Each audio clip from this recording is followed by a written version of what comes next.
applications of relativity. The GPS or global positioning system rely on the relativistic effect to determine location and time accurately. Even the most top topic, black holes, can be predicted with this relativity. Working of the cathode ray television, datagrams, and many more. Simply, relativity opens up a vast world in front of us. So, as we came into the end of this presentation, I want to express my gratitude for your attention and engagement throughout the time. I hope this session has sparked interest to go deeper into the subject. Thank you.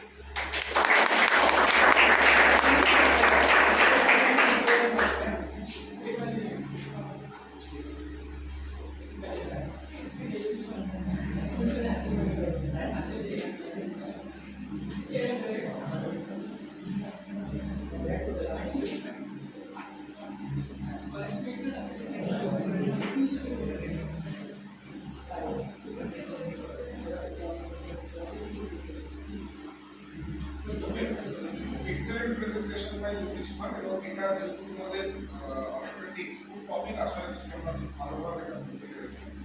আমাদের পরের speaker হচ্ছে Nishad Singh.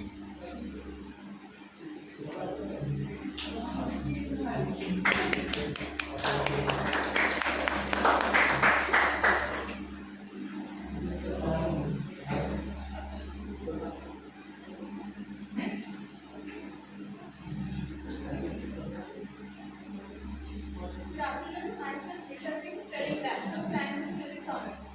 First of all, I'd like to thank all the respected teachers, juniors, and my supporting friends for joining me in today's seminar. Today's presentation incorporates the idea of relativistic particle, its behavior, and its application in today's world. The realm of relativistic particle is a very captivating and profound aspect of modern physics. As objects approaching the speed of light, its behavior varies significantly from what we observe in classical mechanics that governs everyday experiences. This presentation is about the fascinating effects that arise when particles travel at velocities comparable to the speed of light. As objects approach the speed of light, it mainly behaves in three different ways. Firstly is the time dilation. As the object approaches the speed of light, time appears to slow down by a factor of 1 by root over 1 minus b square by c square, that is the Lorentz factor, respective to the observer outside the frame. Here, you can observe in the first given figure, the boy is stationary respective to the rocket, which is moving with a sudden velocity in a specific direction. For the girl in the rocket, time is normal, but when she observes the boy's clock, time appears to be passing slower than her clock. When we take the reference of the boy, time is normal for the boy, but when he observes the girl's clock, whose reference frame is in motion, time appears to be passing slower than this clock. By this, we can understand the behavior of the particles moving in the velocity at high speed. Secondly is the length contraction. Here, the fact is opposite to what we observed in the case of time dilation. Here, as object approaches the speed of light, its length seems to be contracting in the direction of its motion, leaving the coordinates unchanged where the motion is not happening. Here, you can observe in this phenomenon as the ball is speeding nearing the speed of light, its length is getting contracted and becoming outside. The body on the same reference frame as the body on the same reference frame would not observe this contraction. Third is the mass energy equivalence relationship. The famous equation equals to mc square. We know that demonstrates the relationship between mass and energy. The energy that is there interchangeable. The energy contained of a particle can be used for variety of applications. Turning our attention to the previously implemented ideas of classical mechanics and today's modern relativistic mechanics, the ideas of classical mechanics serve us well in everyday world, but it breaks down at the high speeds and energies encountered in particle physics. Whereas in relativistic mechanics, given by the Einstein's theory of relativity, we can get more accurate description of the particle traveling at a significant fraction of the speed of light. As faster you move through space, slower you move through time. Also, time slows down around heavy objects. If we take three coordinate axes x, y, z,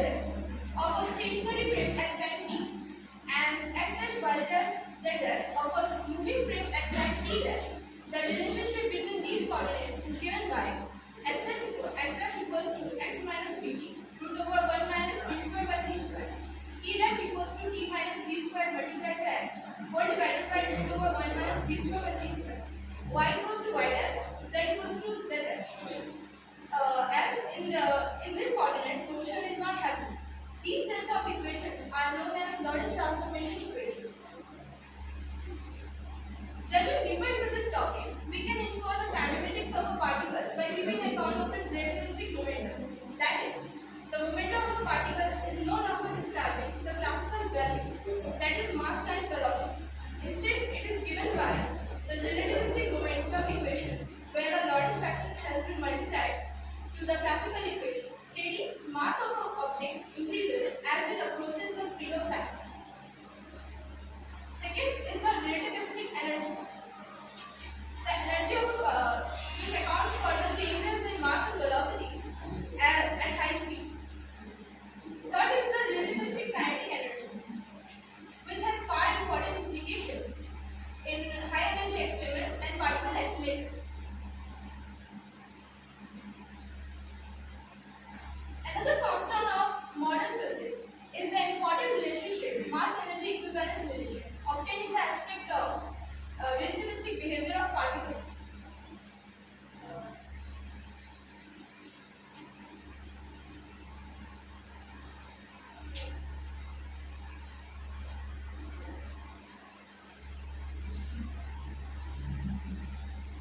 or short?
Good afternoon. Myself Asthika. I am a student of 6th semester Bachelor of Science in Business Honors.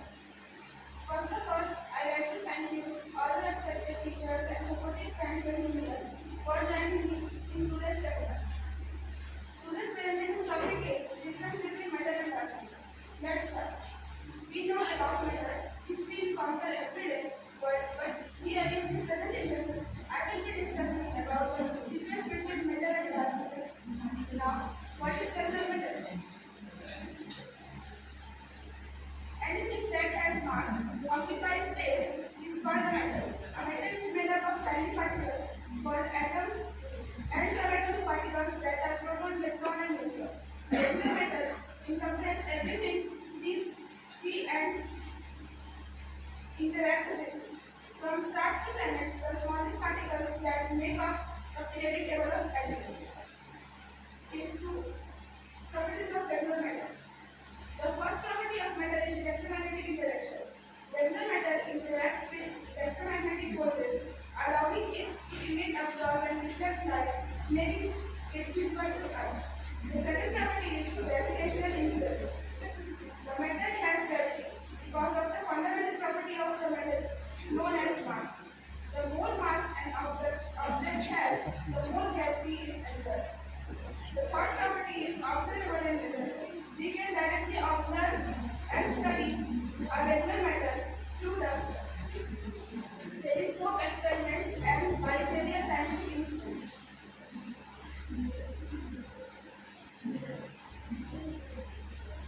Now, let's go to the fascinating and mysterious world of dark matter, or the invisible form of matter.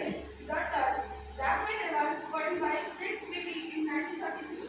Fritz observed that the measure of visible mass of galaxies and found that it was too much small to prevent the galaxies from the gravitational pull of cluster.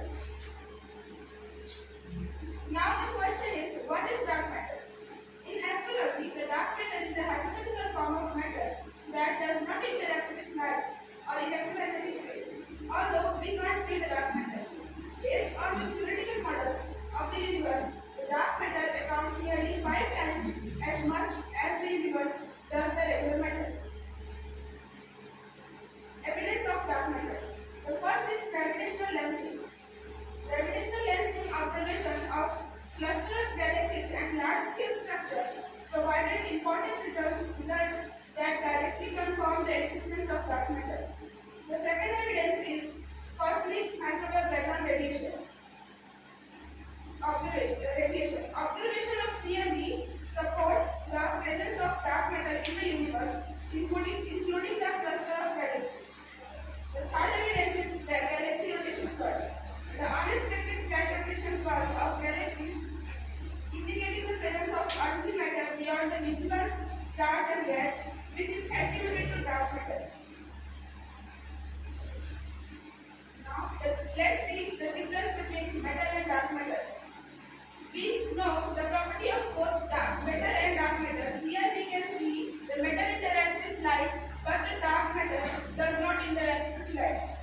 On the basis of observability, the matter is directly observable, but the dark matter is not directly observable. On the basis of composition, the matter is made up of atom and subatomic particles, but the composition of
Okay, excellent presentation by Asta on art factor. Thank you so much. Our next presenter is Kaushik Chowdhury.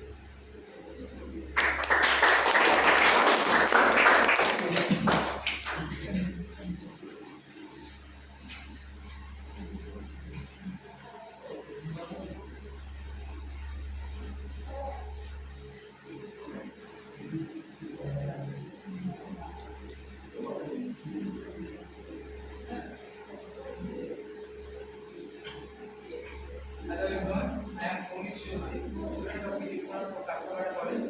I am going to represent the states of matter of topic of physics today.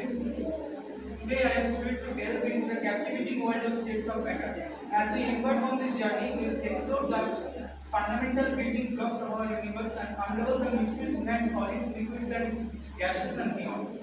Now, coming to the topic of states of matter, we need to know first that what is a matter. Matter is a substance which has a particular mass and is made of molecules, gases, molecules, atoms and ions. Now, there are mainly classification of matter. If we classify the matters, there are mainly two types of matters in our universe. That is physical. One is physical and one is chemical. Now, physicals are the solid, liquid, gaseous. Plasma state is a physical matter. Now, examples of solids are the tablet, capsule, chair, table. These are the solid particles. Liquid, oral syrup, water are the liquid particles, and the gases like hydrogen, helium. These are the gases present in our universe. And plasma is the fourth state of the matter, and we will discuss about it later. And another state is chemical state. Chemical state is mainly basically of two types. That is pure substance that is composed of elements and compounds. And another one is mixture. Mixture is of two types: homogeneous and heterogeneous. Homogeneous mixture means the substance present in that mixture are in same proportion. And the heterogeneous mixture means the proportion are not in the same ratio present in the mixture. Now, talking about the properties of solid first. Solids have some compact structure, as you see in the board.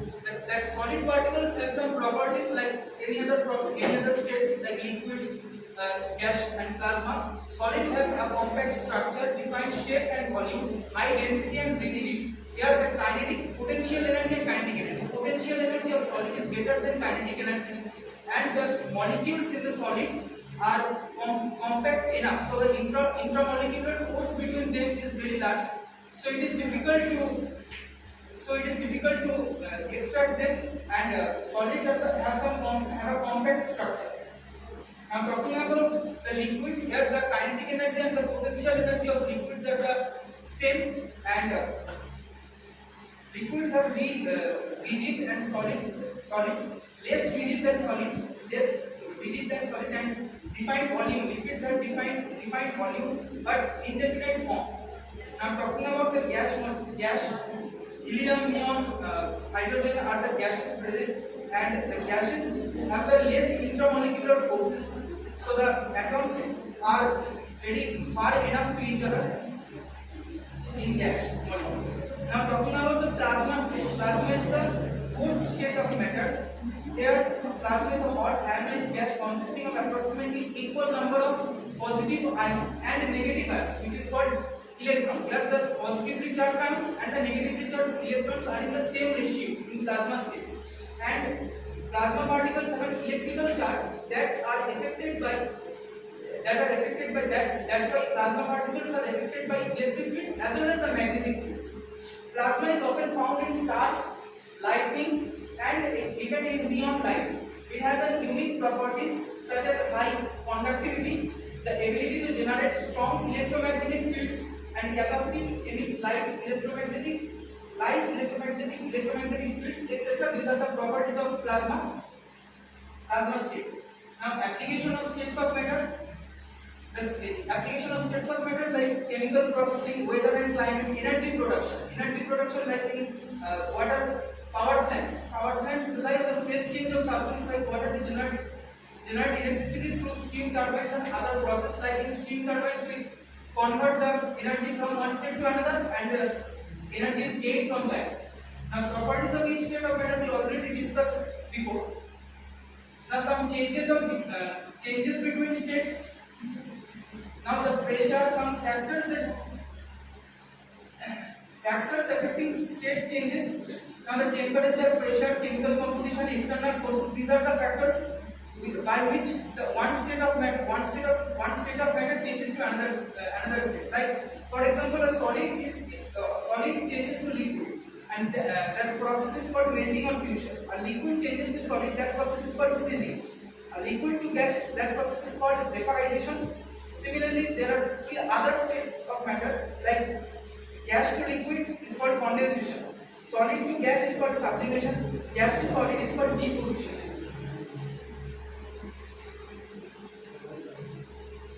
Here you can see the left hand side of the board, the states of matter changing from one state to another state and the corresponding process I already discussed about that.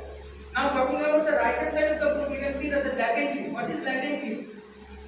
When a solid melts or a liquid boils, energy must be added, but the temperature remains the same.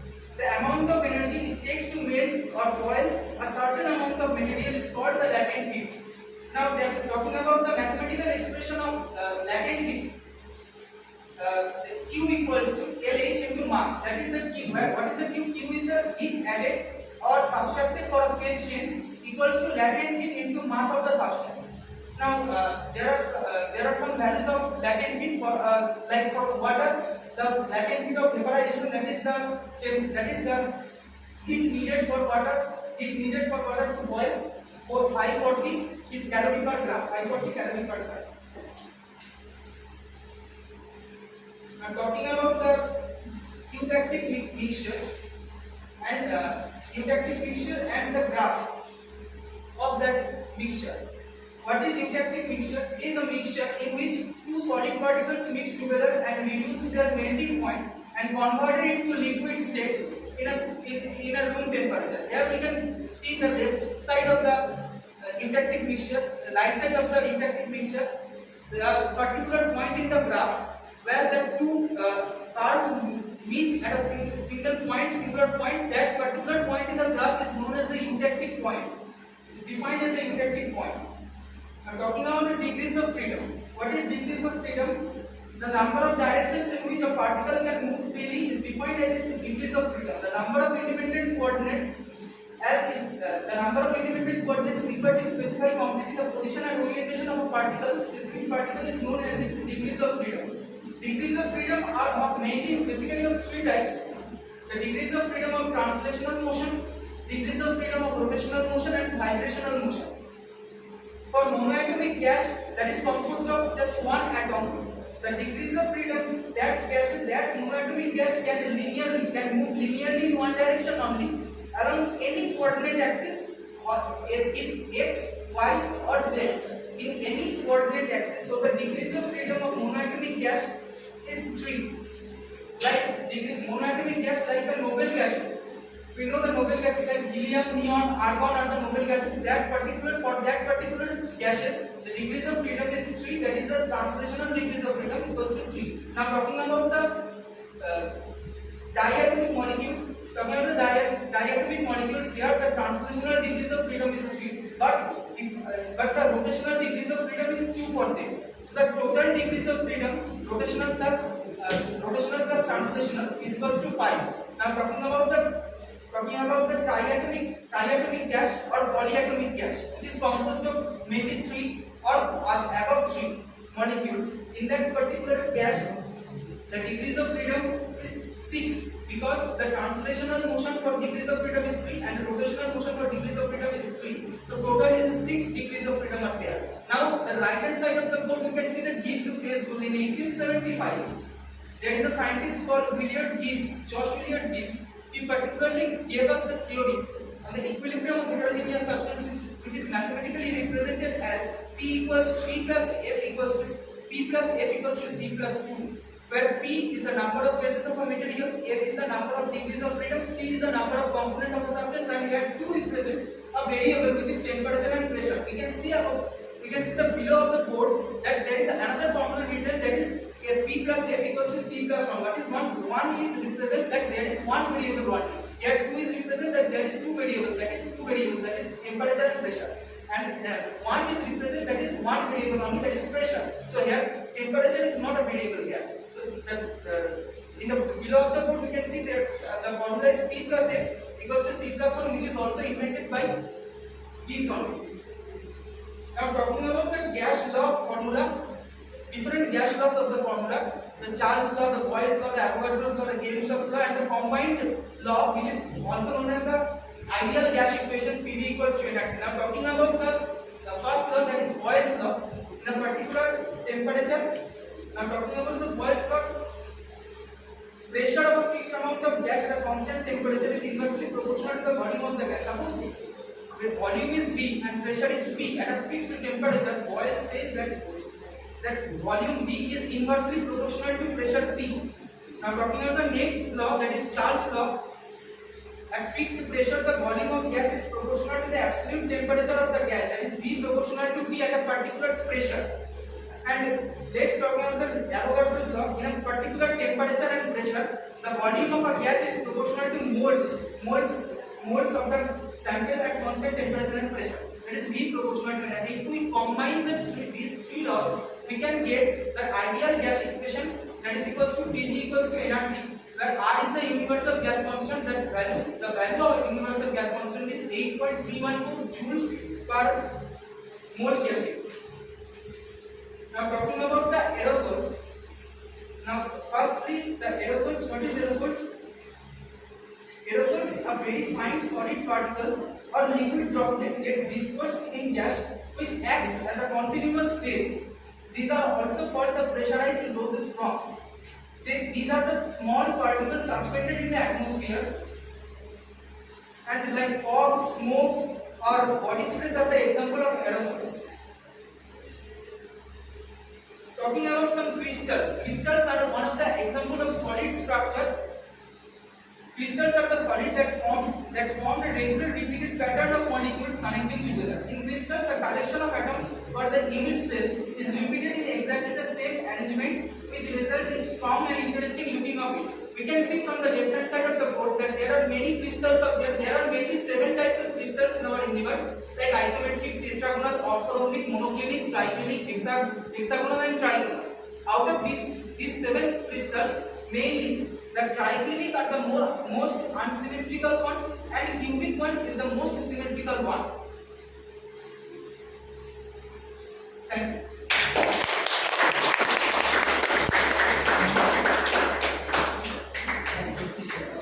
Okay.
ল্যাপটপটা দিয়ে যাবে, আমারটা দিয়ে যাবে।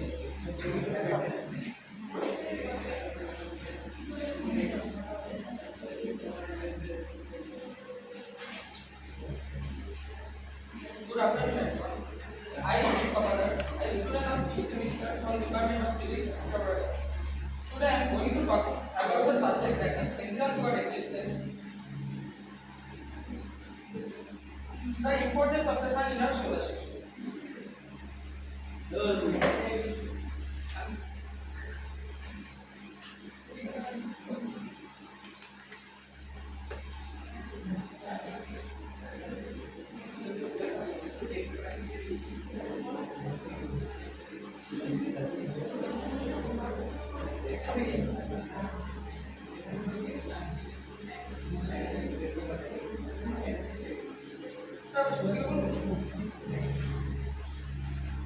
Good afternoon, everyone.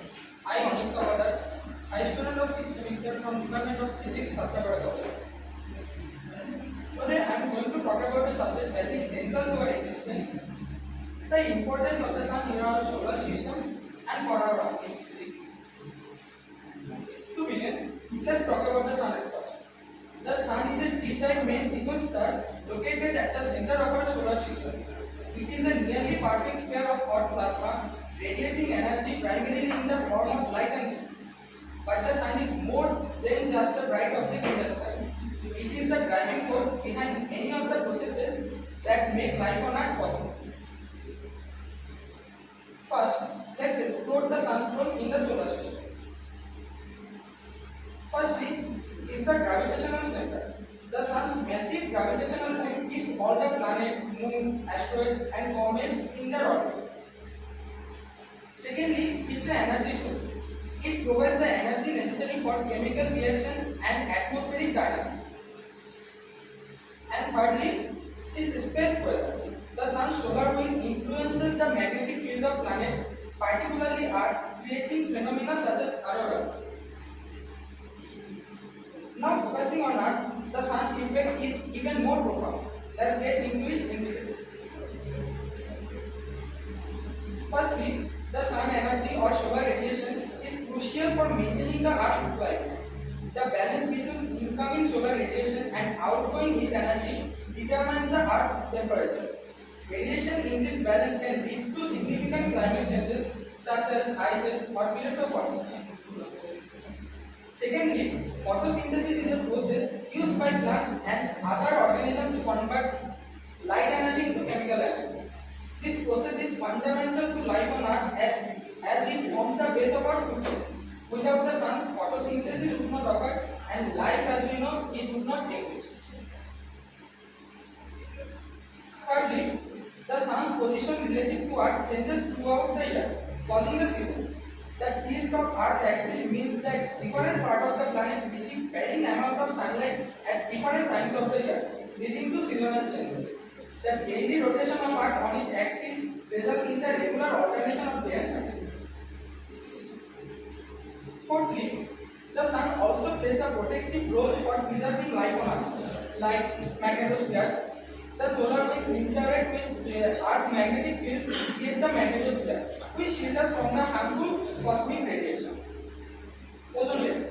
The sun's ultraviolet radiation helps from the ozone layer, which protects life on Earth by blocking most of the sun's harmful UV. Finally, the sun is a source of renewable energy. Solar power harnesses the sun's energy to generate electricity, providing a clean and sustainable energy source. This is increasingly important as we seek to reduce our reliance on fossil fuels and combat climate change. There are more ways in which sun helps to preserve and prosper life on Earth. As of now, let's look at the mythological importance of the sun in the human culture as civilization.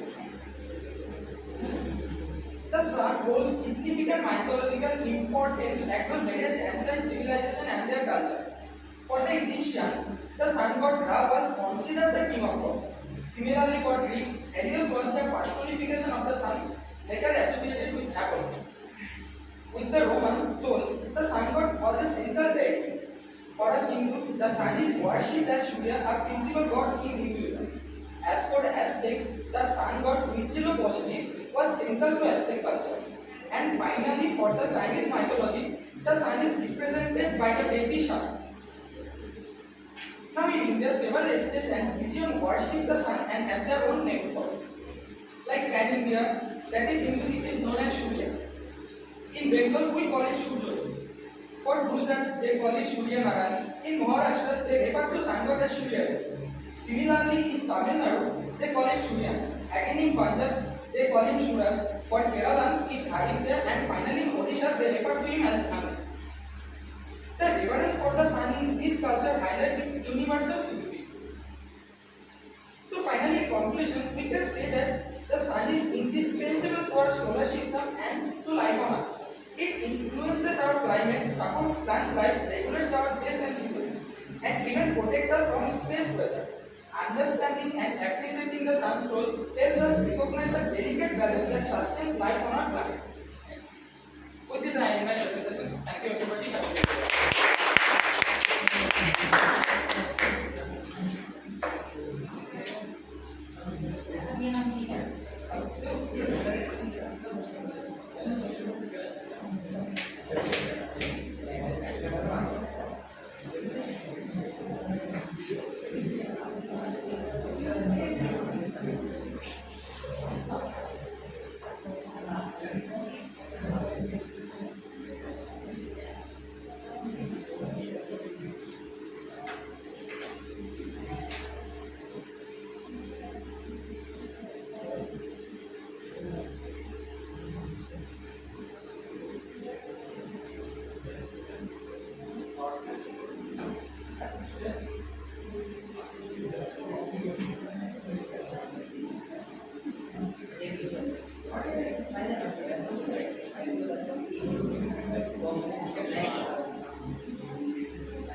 Okay, very good presentation by Adi on solar system. Now our next speaker is Manavata Khan.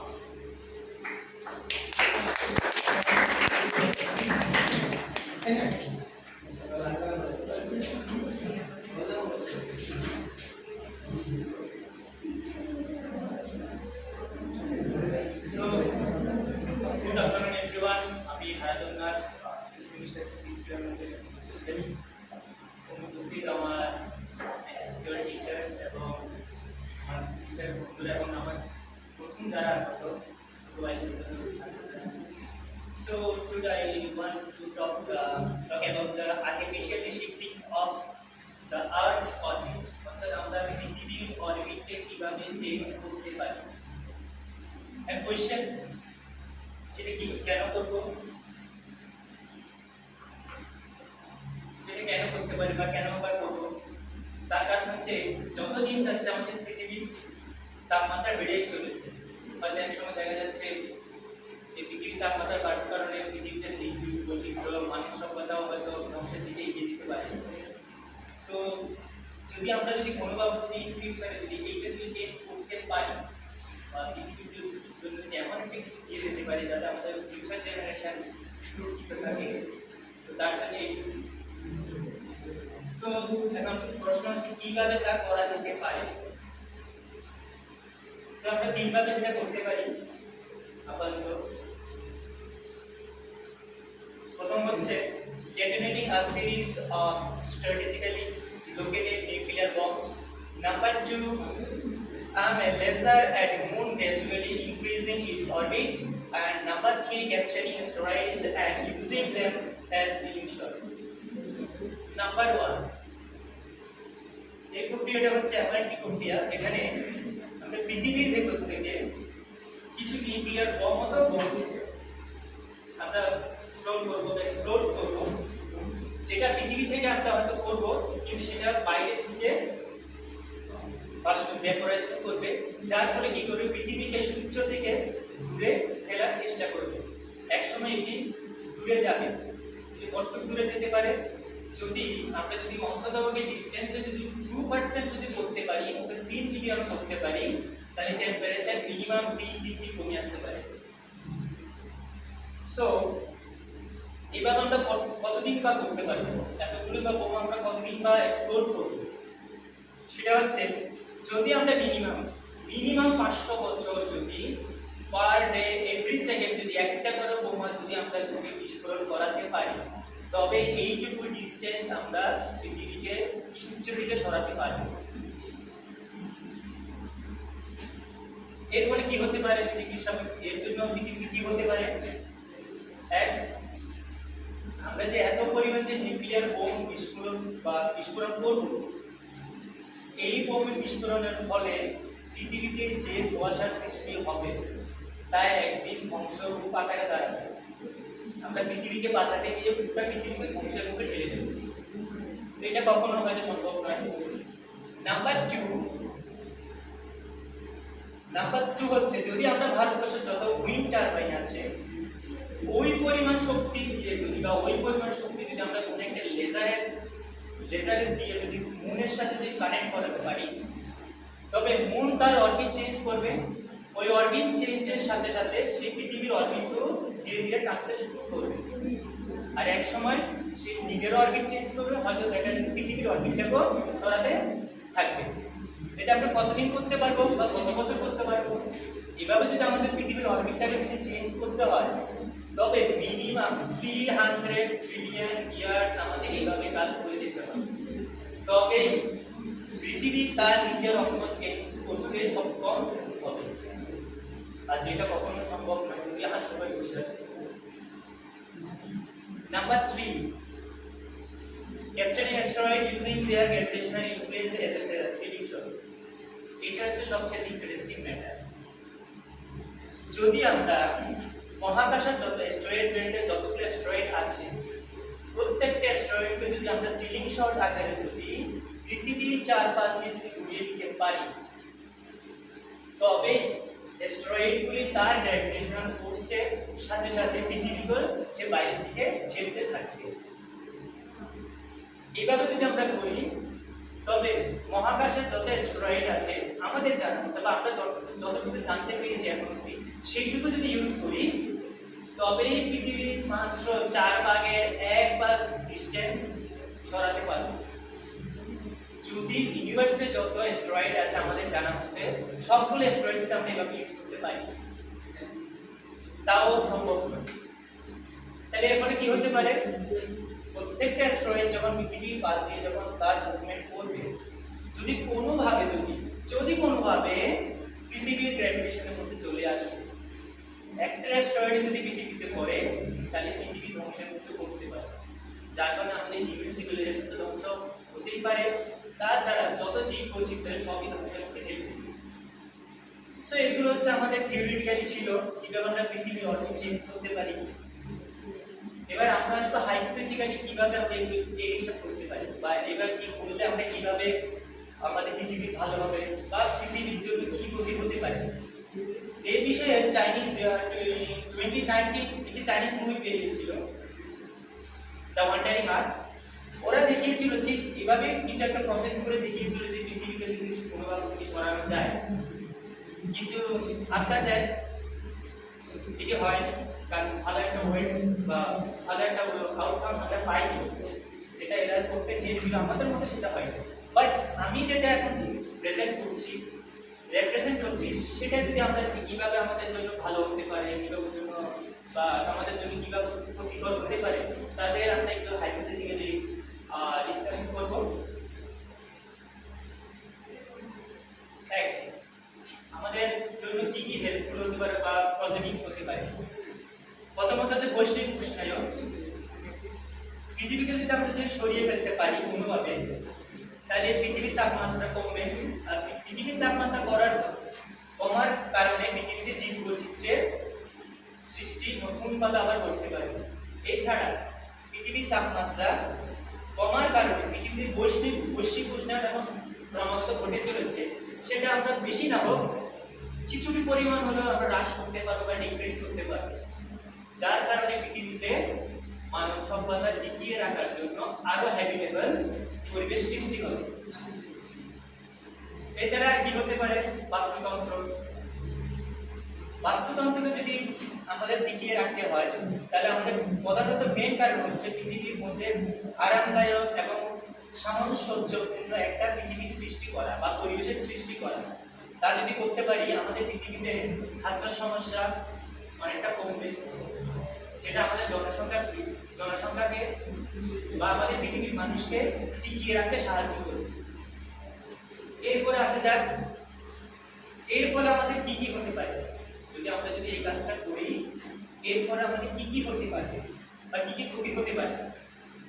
প্রথমত economically এই পরিমাণ কাজ যদি আমাদের করতে হয় যা অনেকটা সময় ধরে হবে, আর পৃথিবীর কাছে এই পরিমাণ অর্থ বা এই পরিমাণ সরঞ্জাম আমাদের কাছে নেই, যেটার যোগান দিতে গিয়ে আমরা পৃথিবীর সব অর্থনীতিকে যদি এর পেছনে কাজে লাগাই তাহলে একসময় পৃথিবীতে অর্থনীতিকে ঘাটতি দেবে, ইকোনমিক্যালি কস্টটা অনেক বেড়ে যাবে, যেটা পৃথিবীর জন্য খুবই ক্ষতিকারক। ইন ফিউচার আমরা আমাদের পৃথিবীকে চালানোর জন্য যেটুকু শক্তির প্রয়োজন, যেটুকু পৃথিবীর ভিতরে যেটুকু স্টেবিলিটি বজায় রাখা দরকার সেটা হয়তো মাঝখানে ব্রেক হবে। আর এর কারণে যারা এগুলোতে বিনিয়োগ করছে ওরা ওখান থেকে পিছিয়ে হেঁটে যাবে, ওরা এই থেকে আর সাহায্য করতে চাইবে না, কারণ এর পেছনে এতগুলো ক্ষতি।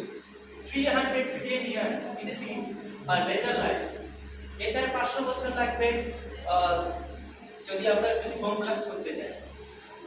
এত তো সম্ভব নয়, হয়তো অনেকটা সময় লাগছে, তবু আমরা চেষ্টা করবো অন্য পদ্ধতি যদি পাওয়া যায়। তো এইটুকু ছিল আজকের জন্য। একটা কনক্লুশন আমি বলবো, যদি আমরা সাকসেসফুল হতে পারি তবে সেটা আমাদেরই ভালো, পৃথিবীর জন্য ভালো, পৃথিবীর পরিবেশের জন্য ভালো, পৃথিবীর তাপমাত্রাকে বজায় রাখার জন্য, পৃথিবীর বাস্তুতন্ত্রকে বজায় রাখার জন্য আমাদের জন্য সবই অ্যাপ্লিকেবল হবে। এর পেছনে হয়তো অনেকটা ধ্বংস দাঁড়িয়ে আছে, তবু আমরা চেষ্টা করে যাচ্ছি যদি এই ধ্বংসকে এড়িয়ে বা অন্য কোনো পদ্ধতি অ্যাপ্লাই করে যদি এই কাজটুকু করতে পারি। হয়তো পৃথিবীতে অনেক রকমের আমরা চেষ্টা করছি পৃথিবীকে কীভাবে বাঁচানো যায়, আমাদের ফিউচার জেনারেশনকে কীভাবে একটা সুন্দর ভবিষ্যৎ আমরা দিয়ে যেতে পারি। হয়তো আমরা থাকবো না, 500 বছর পরে হয়তো আমাদের ফিউচার জেনারেশনগুলো থাকবে, আমরা যদি কোনোভাবে যদি টপিকটা যদি এগিয়ে নিতে পারি ওরা হয়তো আরেকটু এগোবে, তারপরে পরের জেনারেশন হয়তো আরেকটু এগোবে।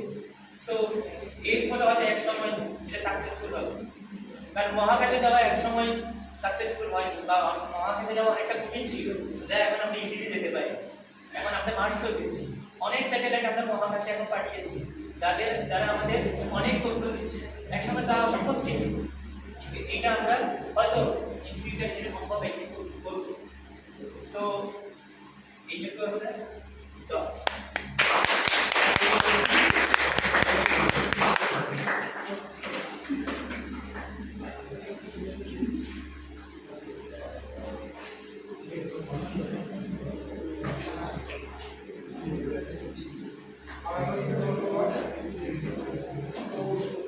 একটা আর্ট টপিক প্রেজেন্ট করার জন্য আজকে আমাদের সেমিনারের last speaker Ayush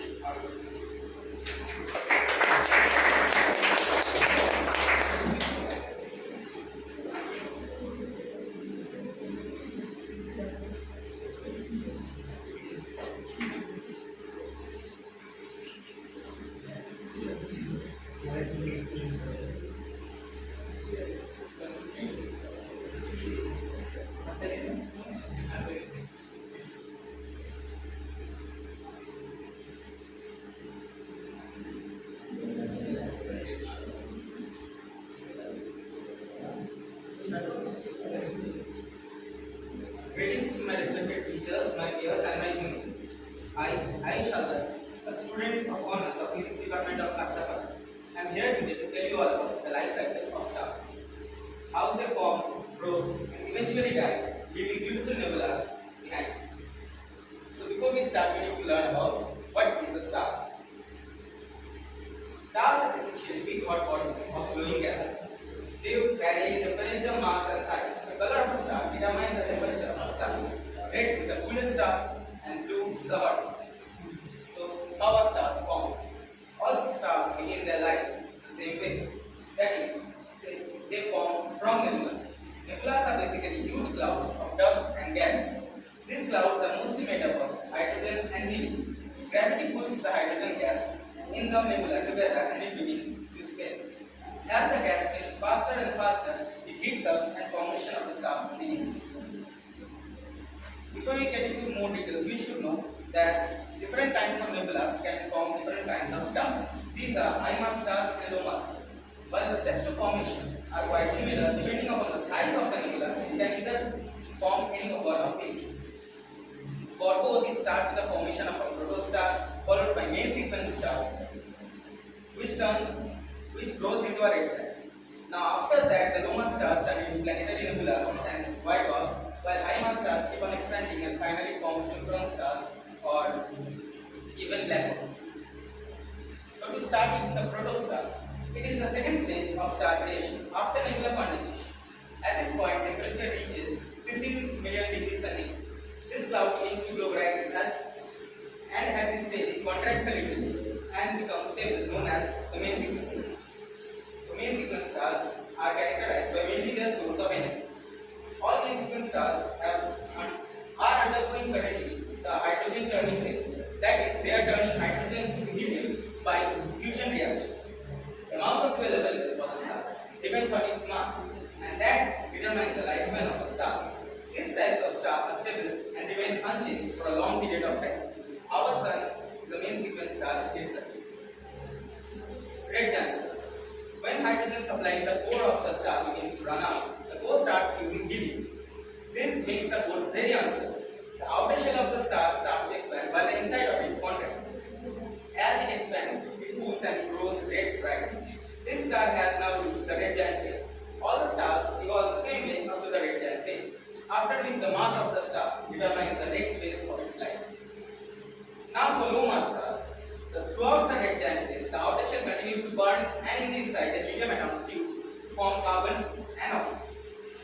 As last of the helium burns up, the star starts to die. Planetary nucleus. As the red giant starts to die, it lets go of the last of its hydrogen that is in its outermost layer and forms a ring around the core, which is known as a planetary nebula. They are relatively short phenomena, got their name during the 18th century because they look like very giant planets. White dwarfs. Excessive gravity causes the rest of the star's matter to collapse inward and compact. This is the white dwarf stage. At this point, the star's matter is extremely dense and they shine a white hot light. Once all the energy is gone, they no longer emit light. Thus, it has reached its black dwarf stage where it will remain forever. Now talking about high mass stars, the red giant continues growing until it forms the supergiant stars. These are among the largest of the stars. These are humongous stars with massive radii and mass. The most luminous among them are called hypergiants. Gravity continues to pull carbon atoms together in their core, leading to formation of oxygen, argon, and finally iron. At this point, fusion stops and atoms in it start to absorb energy. This energy is finally released with a massive explosion called supernova. So what are supernova? Supernova is a stellar explosion, or in simple words, huge explosion of a star. In a single instance, it emits energy equivalent to what the star has emitted in its entire life. The explosion expels most of the matter of the star at 1/10 the speed of light and makes a shockwave all over the surrounding medium. In this explosion, iron atoms fuse to form even larger atoms, which leads to formation of the heavy atoms we know that are lead, mercury, and uranium. After this process, it can either lead to formation of a neutron star or a black hole. Sometimes for massive stars, after the supernova, the core might not become inactive, and this remnant is a result of the immense gravitational collapse of the huge star. These stars are made entirely out of neutrons and are extremely hot and supported against further collapse by Pauli's principle. When finally the star loses all the energy and becomes dormant, they form black dwarfs. A black dwarf is a white dwarf or a neutron star that has lost all its energy and gone in. They are cooled off significantly and no longer give off any light or energy. They do not exist for too long in the universe. They are very hard to find and research on because they emit very little radiation. Black holes. It is a region in space where gravitational pull is so powerful that nothing, not even light, can escape. The black hole has one result. Objects can go into it but cannot come out. It is called a black hole because it absorbs all the light energy going through it. It readily attracts any matter and energy that comes in its way. Black holes are not visible and are detected by X-rays which are given off by the particles or the matter that falls inside them. in conclusion, we can say the life cycle of a star encompasses formation from a nebula, in-sequence stability and eventually death. Initially, gravitational forces cause a nebula to collapse, forming a protostar. Once nuclear fusion occurs, it ignites and the star enters in in-sequence phase, where it will remain for most of its life period. Depending on the mass, the star either becomes a red giant or collapses to form a neutron star or a black hole and finally into a black hole. This cycle illustrates the dynamic and transformative nature of stellar evolution in the universe. With this, I end my presentation. Thank you.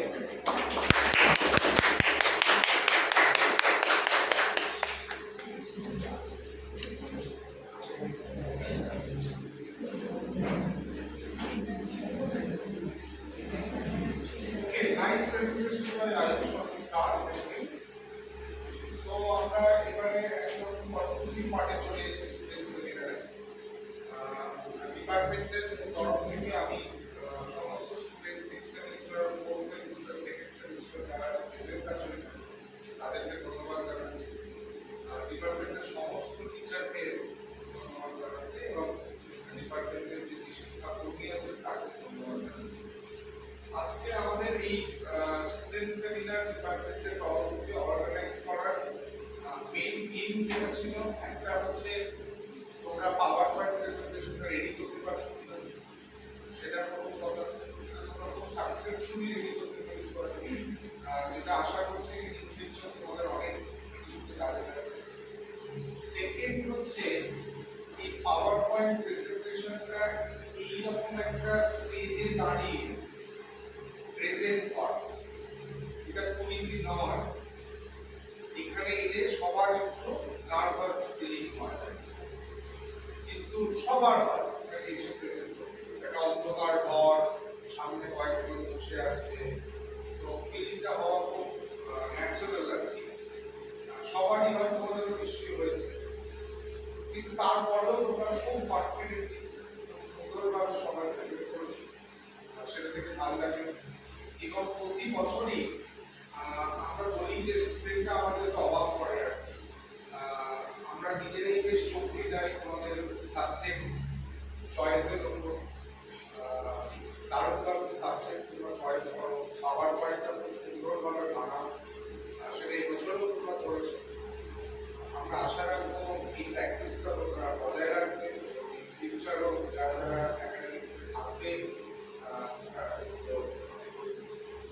কথা বলে আমি তাদের আজকে প্রোগ্রামে আনুষ্ঠানিকভাবে সমাপ্তি করব।